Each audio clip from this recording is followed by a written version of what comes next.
2024 ఎన్నికల్లో భారతదేశంలో ఎప్పుడు లేని విధంగా 94% సీట్లు ఎన్డీఏ కైవసం చేసుకుంది.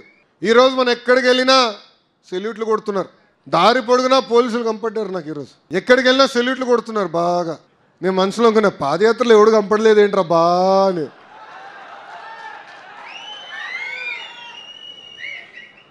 వచ్చారంటే ఉత్తరం పట్టుకుని వచ్చారు, లవ్ లెటర్ 41 నేను సార్ మీ పైన 20 ఇప్పటికీ 20 ఉంది, 21 కేసు అనేవారు. ఇది మీ అందరికి ఎందుకు చెప్తున్నానంటే, గెలిచాం, ఇప్పుడు అందరు సెల్యూట్లు కొడతారు, కానీ కష్టకాలాలు మనం మర్చిపోకూడదు, మన పడిన అవమానాలు మర్చిపోకూడదు. నా పైన 23 కేసులు పెట్టారే, నేను మర్చిపోను. అధికారంలో ఉన్న ప్రతిపక్షంలో ఉన్నట్టే మనం ఆలోచించాలి, కసితో పనిచేయాలి. ఆనాడు చంద్రబాబు నాయుడు గారు ఇంటి నుంచి బయటకు అడుగు పెట్టాలంటే గేట్లకే తాడు కట్టారే. ఏం తప్పు చేయని చంద్రబాబు నాయుడు గారిని 53 రోజులు రాజమండ్రి జైల్లో బంధించారే. ఆనాడు మనం చూసాం, పుంగనూరు నియోజకవర్గంలో ఒక తాతయ్య మీసాలు మెలేసి తొడగొట్టి, ఎవరది, అంజిరెడ్డి తాత, రా నా దగ్గర నుంచి తీస్తావా బీఫామ్ చూద్దాం అన్నాడు. ఆ అంజిరెడ్డి తాతే మనందరికీ స్ఫూర్తి. పల్నాడు జిల్లాలో ఎన్నికలు జరుగుతుంటే మంజులారెడ్డి గారు ఆనాడు బూత్ దగ్గర నిలబడి పోరాడారు. ఇక్కడ రిగ్గింగ్ జరిగేదానికి లేదంటే ఏకంగా తల్లపైన కత్తితో గాయాలు, రక్తం కారుతున్నా అక్కడ నిలబడింది. పోలింగ్ అయ్యి డబ్బాలని సీల్ చేసిన తర్వాతనే ఆసుపత్రికి వెళ్ళిన మంజులారెడ్డి గారే ఈరోజు మనందరికీ స్ఫూర్తి. అదే పల్నాడులో మన చంద్రయ్య, ఇప్పుడు కూడా ఫోటోలు నాకు గుర్తున్నాయి. చితకబాది నడి వీధిలో రోడ్డు పైన పడుకోబెట్టి ఒక్కసారి వాళ్ళ నాయకుడికి జై చెప్పమన్నారు, ఒక్కసారి వాళ్ళ పార్టీకి జై చెప్పు, నేను వదిలేస్తా అన్నాడు. ఆయన ఒక్కటే నవ్వుతా అన్నాడు, జై తెలుగుదేశం, జై చంద్రబాబు నాయుడు. ప్రాణాలు పోగొట్టుకున్న చంద్రయ్య.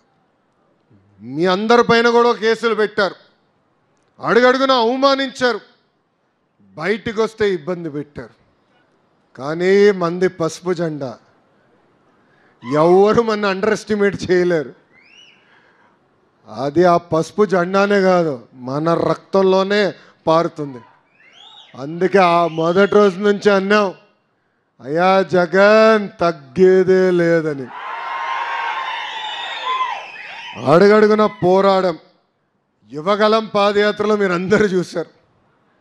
నా స్టూల్ లాక్కుని పోయారబ్బా, నా మైక్ లాక్కుని పోయారు. అడుగడుగున అవమానాలు, చంద్రబాబు నాయుడు గారిని కించపరిచే విధంగా ఫ్లెక్సీలు అన్నీ చేశారు. కానీ ఒక లక్ష్యంతో పనిచేశాం. జిల్లాకు వచ్చేగల యువగలం ఒక ప్రభంజనంగా మార్చారే, అది తెలుగుదేశం పార్టీ కార్యకర్తల గొప్పతనం. ఇవన్నీ మనం గుర్తుపెట్టుకోవాలి, ఇవన్నీ మనం మర్చిపోకూడదు. క్లస్టర్ యూనిట్ బూత్ సభ్యులు మీరందరూ, గ్రామ పార్టీ అధ్యక్షులు, మండల పార్టీ అధ్యక్షులు, అనుబంధ విభాగాలు, ఆనాడు అందరూ కష్టపడ్డారు, గడప గడప దొక్కారు. చంద్రబాబు నాయుడు గారు ఒక కార్యక్రమానికి పిలిపిస్తే పరిగెత్తుకుంటూ వెళ్ళి పనిచేశాం. దాని ఫలితమే 94% సీట్లు. ఆనాడు బాబు సూపర్ 6 హామీలు ఇచ్చాం, మేనిఫెస్టో విడుదల చేశాం. హామీల గురించి కూడా మాట్లాడుకోవాలి. భారతదేశంలోనే ఏ రాష్ట్రం ఇవ్వని విధంగా వృద్ధులకి మనం నెలకి 4,000 రూపాయలు ఇస్తున్నాం, వికలాంగులకి 6,000 రూపాయలు ఇస్తున్నాం, బెడ్కే పరిమితమైన వాళ్ళకి 15,000 రూపాయలు మన ప్రభుత్వం ఇస్తుంది. ఛాలెంజ్ చేయాలా, ఆ దొంగ పార్టీ నాయకులకి కార్యకర్తలకి ఛాలెంజ్ చేయాలా. అరే 1,000 రూపాయలు పెంచడానికి మీకు 5 సంవత్సరాలు పట్టిందే, అదే 1,000 రూపాయలు 5 నెలలు కాదు, 5 వారాలు కాదు, ప్రభుత్వం వచ్చిన వెంటనే పెంచి చూపించింది ఎన్డీఏ కూటమి. పాదయాత్రలు చూసే ఎక్కడికి వెళ్ళినా గుంతల రోడ్డు, వర్షం పడితే ఇంక అయిపోయింది పరిస్థితి. నడుస్తుంటే గుంత ఎక్కడుందరా బాబుని ఎత్తుక్కునే పరిస్థితి. గుంతలు పూడ్చేదానికే కేశవన్న 2,000 కోట్ల రూపాయలు ఖర్చు పెట్టించాడు, ఉన్న గుంతలు పూడ్చేదానికి. అది చేసాం. మూసేసిన అన్న క్యాంటీన్లు తిరిగి ప్రారంభించాం. దీపం పథకం ద్వారా ఇప్పటికీ 1 కోటి మందికి ఉచితంగా గ్యాస్ సిలిండర్లు అందజేశాం. పాలిట్ బ్యూరో మీటింగ్లో కూడా చర్చించాం. ఇంకా గ్యాస్ సిలిండర్ లింక్ కాదు, 4 నెలలకు ఒకసారి 800 రూపాయలు నేరుగా మహిళల అకౌంట్లో వేయాలని నిర్ణయించుకున్నాం. అది కూడా అమలు చేస్తాం. ఇంకా తల్లికి వందనం, అన్నదాత సుఖీభవ జూన్ మాసంలో కూడా కూటమి ప్రభుత్వం అందజేయబోతుందని మీ అందరికీ తెలుపుతున్నాం. మనం మమేక్యం అవ్వాలి, ప్రజల దగ్గరికి వెళ్ళాలి. కుటుంబ సాధికార సారథులు కానివ్వండి, బూత్ అధ్యక్షులు కానివ్వండి, యూనిట్ అధ్యక్షులు కానివ్వండి, క్లస్టర్ అధ్యక్షులు కానివ్వండి, విలేజ్ మండల అధ్యక్షులు అందరం నెలకు ఒక్కసారి పెన్షన్ ఇచ్చేటప్పుడు వెళ్ళి మమేక్యంగా మాట్లాడి 4,000 రూపాయలు ఇస్తున్నాం, ఇబ్బందులను ఇస్తున్నాం, ఇచ్చిన మాట మనం నిలబెట్టుకుని చెప్పాల్సిన బాధ్యత మనందరిపైన ఉంది. మనం చేస్తున్న సంక్షేమ కార్యక్రమాలన్నీ మనం ప్రజల్లోకి తీసుకెళ్లాల్సిన అవసరం చాలా చాలా ఉంది. ఇంకో పక్కన ఉద్యోగాలు, యువకులు ఆశలు పెట్టుకుని మనం గెలిపించాం. అందుకే మన ప్రభుత్వం అధికారంలోకి వచ్చిన తొలి సంతకం డిఎస్సి మనం పెట్టాం.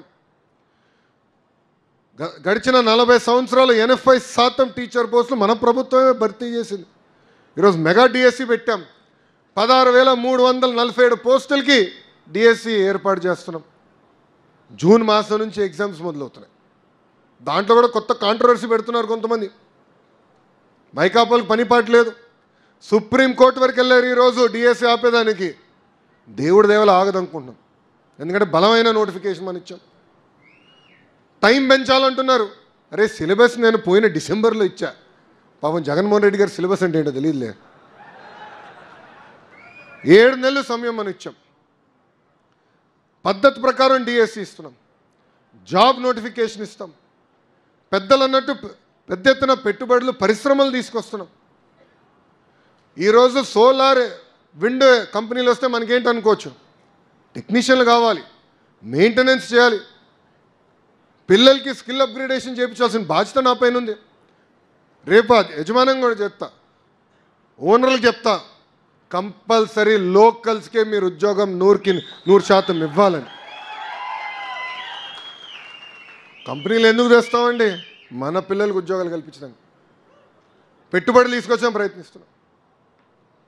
కారణం ఏంటంటే మన బిడ్డలకి ఉద్యోగాలు రావాలి, స్థానికులకే ఉద్యోగాలు రావాలనేది ఒక లక్ష్యంగా పెట్టుకుని పని చేస్తున్నాం.